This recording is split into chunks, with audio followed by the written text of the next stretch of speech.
Hello, hockey fans. Welcome to the Minnesota Hockey Connection Show. We got a special guest today. We got Coach Mike Randolph from Duluth East. He's in his 31st year. How did you do 31 years, Mike? Boy, I don't know, Jer. You followed me the whole way and been quite a supporter. It's been a great ride and a great journey, and people always ask me how many more years, but I really don't have a time frame on it. I still enjoy going to the rink and being with the boys, and it's a lot of fun. Yeah, most people ask, that's the most often question that's asked to me. When is Mike going to retire? Well, I'm sure there's a lot of people wishing I would retire. But I enjoy it, like I said, and until I don't enjoy it, I'm going to continue to do it. I'm retired, and it's a great job. I remember maybe about 15 years ago, you almost took a job down in the cities, and I know in the last 2 or 3 years you've been offered a couple jobs too. What's making you stay in Duluth? Just Duluth East, or? Well, I love Duluth. Loyalty? My kids are down there, as you know. My daughters are down there. My grandkids are down there, and it's pretty enticing to go down there. There's been a couple jobs open up that have been high-profile jobs in my mind at the high school level, and but I don't know. Whatever pulls me back to Duluth East pulls me back. I have my son who's in San Diego, Jimmy, as you know. Yep. He always says to me, "You would really look weird in any color but Right. Duluth East." So I don't think my kids want me to move as much as I'd like to be closer. And I would like to be closer, but I still enjoy working at Duluth East. Well, I go down 2-3 times every week to the city, so if it's not snowing, it's an easy drive. Yeah. And you can see your grandkids all the time and spoil them. Yeah, I go down there, and the nice thing is you can hand them off. You might have to recruit them to come here to play hockey, though. Yeah, right, right. We'll see where they end up. That's a good topic right now. Duluth hockey. I look at Denfeld. They finally got a halfway decent team this year, and I think they can compete with most of the A teams. And then you got you guys, and then we got Duluth Marshall. But the numbers, it's really borderline for all three of your teams. So what's going on? I really don't know. I think the cost has obviously a major part to do with it. The time commitment.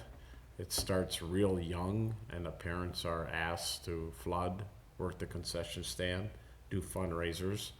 And I think all that added up doesn't help the numbers. I don't know which one is probably the most visible reason why people are, because the Bulldogs are winning and having great seasons.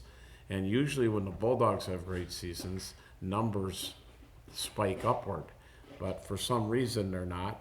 Although I've heard across the city the numbers are pretty high at a lot of the local rinks at the mite and squirt level. So hopefully the numbers come back. This is the first year we never cut anybody. We have exactly the number we needed. I'm sure Marshall didn't cut anybody, and Denfeld, if they cut anybody, they cut very few. But Denfeld does have an excellent hockey team. They got an excellent 10th grade class. Right. And they're going to be very good for the next 3 years. Right. I think they have three of those, some of the best sophomores in the state. They do. They're very good, and they have a good supporting cast there. So it's going to be a real interesting game for them tonight. They play Hermantown in Hermantown, Right. and I'm sure a lot of people across the state are going to be following that game. And they, I think they got the coaching too. And with Denfeld, I talked to the coaches at one of the games a couple weeks ago, and one thing I told them, and you did this back in the mid-'90s, was that you got out of the conference and you started scheduling tough schedule, and you did have the toughest schedule for about 15 years there until the Lake Conference were so good that they played each other twice. That made them just as good, if not as strong, So how much does that mean? Well, I think personally the schedule means a whole lot as far as preparations for the playoffs. We've always tried to put the toughest schedule we can put together. Fortunately, we've been independent, so it gives us some flexibility on who we schedule. The tough part for Denfeld is he's really got to take a look at what's underneath that 10th grade class. I have no idea that much about his program. Obviously, I have a lot of interest in it because I coached there a long time ago, as you know, Jared. Right. So You started a year before I you started. also taught a lot of those players. Yeah, that's true. Fourth grade class, and taught them how to play floor hockey because we played a lot of it. Did you? Yeah. So That's neat. So I have a special connection to Denfeld, and I hope this is just the start of a good run for them. I would really like to see them get a chance. It would be really sad if that sophomore class, in their 3 years of playing hockey, varsity hockey at Duluth Denfeld, would not have a chance to play at the state tournament. So I'm really pulling for them. Right. And again, tonight will tell a lot about where they're at as far as the top team in their section. I know Dale's looking forward to it, I'm sure, and to see where they're at in comparison to Hermantown. And we'll see how it goes. Yeah, I've noticed at games too that there's more fans for Denfeld. They feel good that this team can do some damage, and they know they got these kids. And I heard from many people that they're going to stay together and they're not leaving. That's what I heard, and I think that's great for Duluth and hockey and Denfeld, and that's just great. I hope they don't leave. That's always said. You know how that is, Jer. You never know. All right. Yeah, that's true. You know that. Yeah, I know Over that the years. firsthand. A lot of kids say Over that the when they're years. young in 10th grade, and then they all of a sudden get pressure, as you know. Right. Parents get pressure, the kids get pressure, and then I think in the end they make a wrong decision. Right.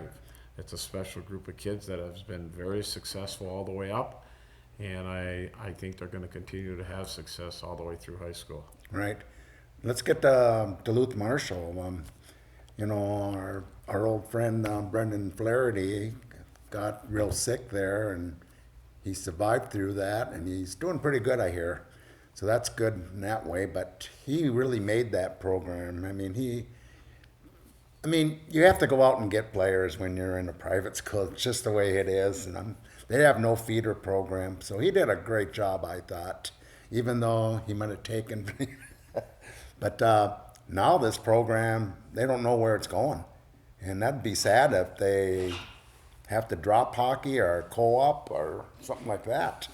Yeah, it would be really sad. I think it just speaks to the kind of job Brendan did at Marshall. He turned that program into a statewide contender. They had a lot of success.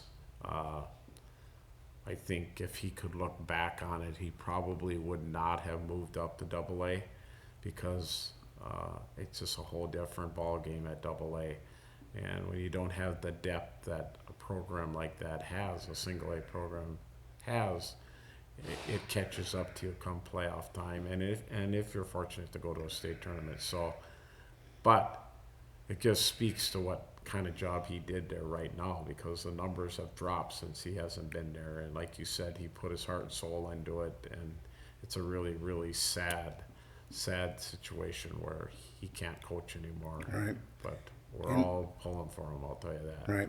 And he got a lot, like you did, you got a really good schedule, and he was getting better and better, and they had a pretty tough schedule themselves, you know, and they were working to get it even better. But it's kind of sad. But hey, I hope Duluth Marshall can find a way to keep that program going, because I know this last 2 years they didn't have JV. And I'll tell you one thing, one of the main reasons, you won't believe this maybe, he wanted to go to AA was that you said you would play them if you, and you did. Yeah. And so maybe Hermantown should do that, and everyone wants you to play them. I told Bruce that for years, because Bruce asked me many years in a row if we play them, and I said, we'll play as soon as you come up. And then Andrew got the job, and he called me immediately saying they want to play us, and I told him the same thing I told Bruce. As soon as you're up to AA, we'll play you. And because you'll be in our section, which I think you should be in our section, it would make, I think, northern Minnesota hockey that much better.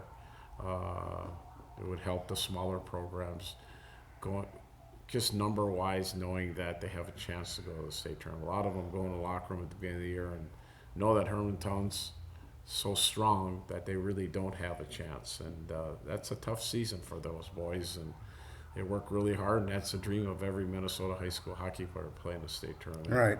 And you'd like to have that dream still there at the beginning of the year. Well, let's talk about a couple of sad news. But last week we lost two great hockey people in the state. We lost Dougie Woog, the Wooger. You knew him pretty good over the years. He recruited a lot of your kids, or tried to. And then this morning, even more sad news was Scotty Kleinendorf. He died this morning from that accident up in the paper mill there. That's pretty sad. And he was Grand Rapids star in high school, and then he went to the National Hockey League. I think he played close to 10 years, so 7, 8, 9 years. Great hockey player. Yeah, great tough. hockey player. I remember him well, and it's really sad. I did not know about Scott. I knew about Doug, and I knew Doug pretty well, and he was just nothing but energy around the hockey rink. He gave a number of talks at coaching seminars that I listened to, and he was a Gopher true and true.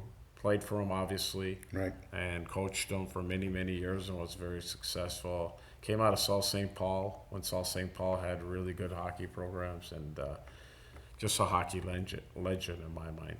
Right.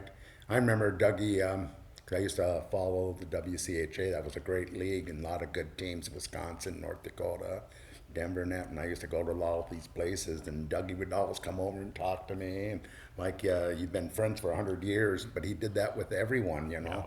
We'd be at Sammy's Pizza every time he would come up, when the Gophers came up to play UMD. And he would just talk about anything, small talk, and his eyes were just like he was just happy to be talking to you. He had a smile on his face all the time, Jared. His dad owned a bowling alley, and we talk about bowling, and that was, it was just great. He was a great guy. Yeah. Like you said, he treated everybody with a lot of respect, and he got a lot of respect because of the type of person he was. Okay, let's talk about this season now. This is your 31st season, I guess, I think I got it right, at Duluth East. And going by the breakdown book, I think you have 642 wins coming in. But then you find out this summer that you're losing two key players and maybe another player that could have been a starter. And it's kind of, wow, what are they leaving for? And then we look at the players that are coming back.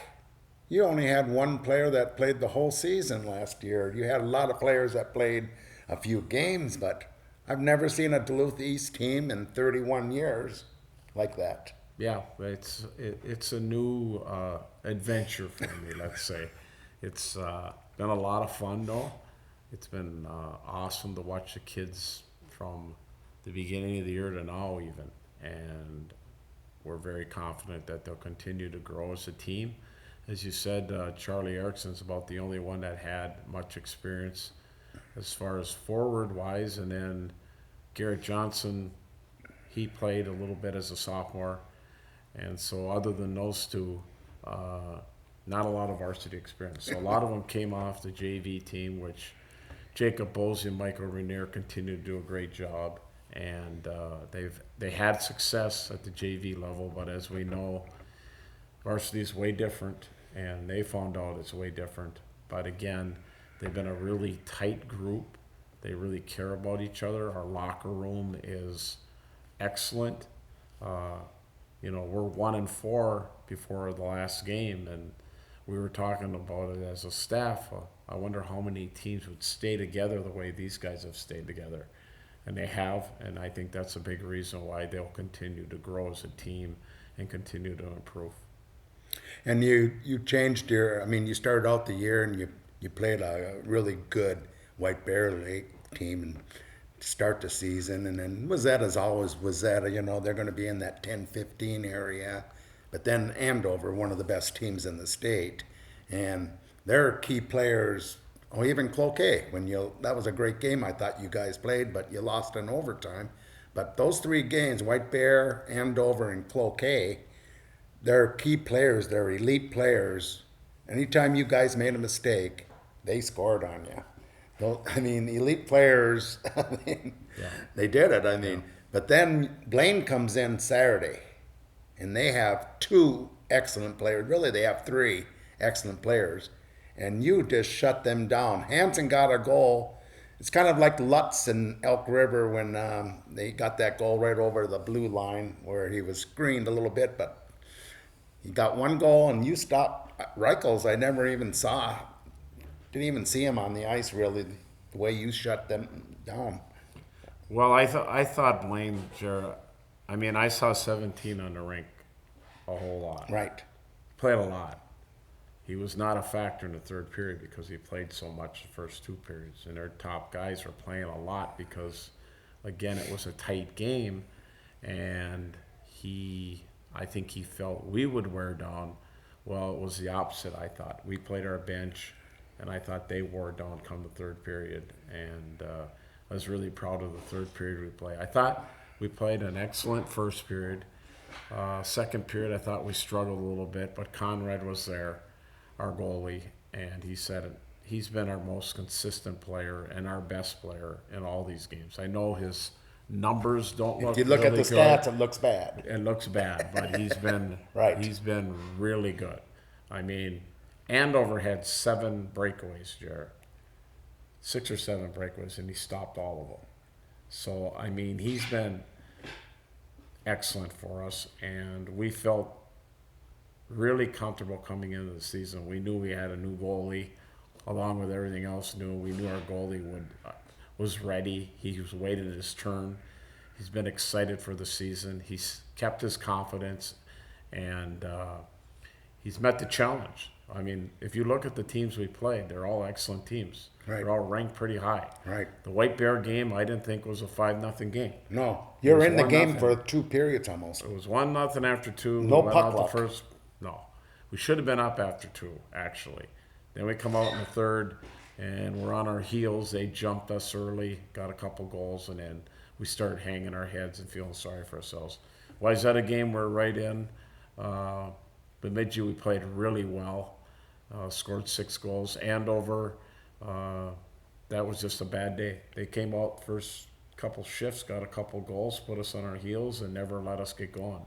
And they're an excellent hockey team. And Cloquet, like you said, was I thought a great game up there, and great East Cloquet game. We get a chance at them again later in the year, Right. so we're looking forward to that. And then Blaine, obviously, considering the talent level of Blaine, we felt that's been our best game so far. Right. Oh, by far. And kind of funny, I mean, I've watched a lot of great East games and that, but you never see a game that every player, I thought, I mean, everyone looked good for the whole game. Yeah. I mean, a lot of games you might win 6-1 or something like that, but there's 2 or 3 players that are making, a lot of mistakes and that still, and you have to work on that. But this game I couldn't believe it. And here's another question. In the beginning of the year, you were playing more defensive style. What made you change? Well, mostly our injuries got healthy. Okay. We had Josh Locker out, who we thought was in Right. the top 9. We had Alef out, who's in our Right. top 9. We got Weinkauf, who's going to play a lot for us. So we had some forwards out. We didn't have really a Bantam that came up because almost the whole JV moved up to varsity. So the next wave of players is Bantams, and they're not ready at that point Right. to jump in that kind of competition. We think as the season goes on, we've got some players there that give us some depth in case we have injuries again. So we decided where we were healthy was on D. We believe we've got 9 defensemen that can play at the varsity level. Cummings and Sutherland are obviously Right. our 2 best, as they should be. They're our senior captains. We're hoping that Schweiger continues to grow as a player. He's a senior. And the rest are juniors, sophomores, some are freshmen. And so we decided to go more defensive style. Like you said, we played a 2-3 Right. that we played in 2015. And it was a little too defensive. So once the guys got healthy, we decided to to go back to the way we usually play for the most part. We always know we can go back to a 2-3 because the guys know how to play that now. Right. But right now we're playing the way we usually And you play. can change during the game. too. Exactly. So I was looking at your schedule. Your record right now after 6 games is 2-4, and I'm looking at your schedule. You got Centennial tonight. We're taping on Tuesday. The show goes on Wednesday, but you got Centennial, and they're always in that 10 to 20 team, and once in a while they're in a top 10. But so they're always there. They're coming off a Maple Grove 2-1 loss. I Right. think it went in One of the overtime. best teams in And the Maple state. Grove's one of the best Right. teams in the state. Right. So we know that we've got a big challenge in front of us tonight, and I just hope, basically what we talked about the kids is they played on Saturday, and they played a great game. They had the rest of Saturday and all day Sunday of everybody telling them how good they are. Oh yeah. You know, And you got to pumping bring up them down and now all. again. No, we have to realize that we got a big week in front of us. We have 3 games this week and 3 big games, and if we could take one at a time and win all 3, we'd be on the winning side of our record. So that's our goal for the week, and I think the kids are looking forward to the 3 challenges they have in front of them. I was looking at Centennial. Their PK is amazing. They've only allowed 1 goal and 16 power plays. That tells me he has an excellent goalie. His goalie has like a 93. Oh, I didn't look at that Yeah, yet. yeah. His goalie Okay. is very strong. And their power play is about the same as yours now. Right. You guys have really picked up the power play. I mean, it was not looking good the first. Well, that's what I think that cost us both the White Bear game and the Wayzata game. We really didn't work on it, Jared, because we had so many other things to work on. And I think it cost us. So it's on me. The White Bear game, we had a 5-minute major, I think, and it was awful, or a 5-on-3 or something. Yeah, it was. To turn the game at a key part of the game, Right. and we didn't get anything out of that. Wayzata, I think we had a 5-minute major in a 3-1 game. That could be the difference of power play. Bemidji, I think we scored 1. Andover was a mess. I think Cloquet, we scored a power play goal, or a couple power play goals actually, and Blaine, we scored a couple power play goals. So a week ago, if you would have told me our power play is over 22%, I would have taken to the bank on that one. I think it was below 15%. It was below 15, yeah. Yeah. We're like 0 for 16 or something. But I noticed too, though, you weren't getting any puck luck either, because you got some defense men that can throw that puck to the net, and that's I like that style, and just have to get players to the net too. Right. You don't Exactly. expect that puck to go in from the defenseman, but there's going to be rebounds. Yeah, we've got some guys that can bring it from the top, and Yeah. we love to work the puck low to high, and we always have, and it's nice to have guys up there that can get it to the net, like you said, with some hair on it. So I remember over the years, I think there was one year, I think Anoka won the state tournament. They came up at the end of the season and played you guys, and did you beat them that one game at the deck, or did it go in overtime? I forget that. But I don't remember. But No. you had to play them in the state tournament then. Yeah, And they weren't in Section 7 then. right. And you lost right I mean, we won't go into that. Yeah. But then 2015 team, no one expected you even come close to getting to state. Well, we were lucky to be above 500 that year. Right. We were real close to being. So was that year with Noka. Yeah. You read exactly. that last game, I think maybe you did win, just to get over 500. Right. But there's 2 years you made it to state when you were fighting for 500. So it's amazing how kids can react when they keep with it, and Well, it's a long season. We emphasize the regular seasons about learning what we have and what style fits us, and it's all about getting ready for the playoffs, because the playoffs in the end are all that matter, the first playoff game.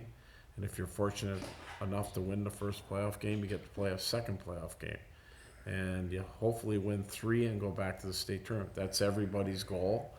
But we don't put a lot of emphasis on winning and losing during the regular season. In fact, we've told this team not to play the clock, not to look at the shots, don't even look at the clock. It's about getting ready every period, every game.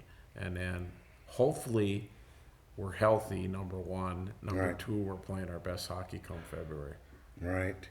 And what have you done different, you think, from when you first started coaching? What do you do different? Were you, in the beginning, a lot different coaching style than you do now, or are you basically the same way? I think kids have forced you to be different. I think kids more this day and age they want to know why you do this, or why am I not playing, or what do I need to work on. So I think you're constantly working on that communication piece to get the best out of them and make them realize that this is about the team and not about them individually. And that takes time, because I think they come into the locker room at the beginning of the year and it's all about them.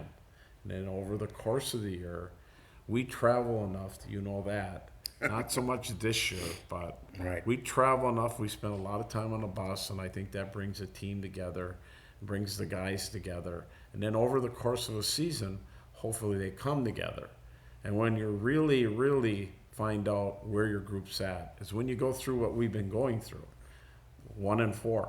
And like I said earlier, this group has been very good at staying together, keeping all the noise out of the locker room, and realizing that it's December and we got a lot of hockey in front of us, and they're starting to see a little bit of growth in their game, and they're starting to get a little bit of confidence, and we like the direction we're going in right now. Yeah, that's a good way to go. So you like this group of kids, huh? I really do. I really do. They come to work every day. They're very attentive to how we want to play, style we want to play, and it's a process, Jaron. It takes time. And I came into the season knowing that we don't have a lot of experience, and the kids need to find out what varsity hockey's like, high school varsity hockey, and be patient. And every game we play is another night of getting more experience. And we hope by the end of the year, we're a pretty good hockey team by keep throwing these guys out there, let them get into different situations. We'll learn a lot about them, and they'll learn a lot about us, and we'll come together come February. Well, you play Duluth Marshall on Thursday night, 7:30 in the Frenzy, and I think Duluth Denfield plays Superior the earlier game, so there'll be a lot of people out there. Then you got Lakeville North Saturday at 3 p.m., which is a top 10 team right now. So you got a lot of work to be done. Yes, we do, and we look forward to it. We look forward to the challenges, and Jared, we believe that, to get better and to learn a lot about your players, you have to play high-quality teams. And if you look at our schedule, every team we've played except Bemidji has been ranked ahead of us. Right. So every game we've played to this point has been a tough game, including tonight and all this week. And we look forward to the challenges every night. Well, thank you, Coach. Thank Good you, talking Jared. to you again, and Appreciate good luck the rest of the season, and we'll see you at the rink. Glad we got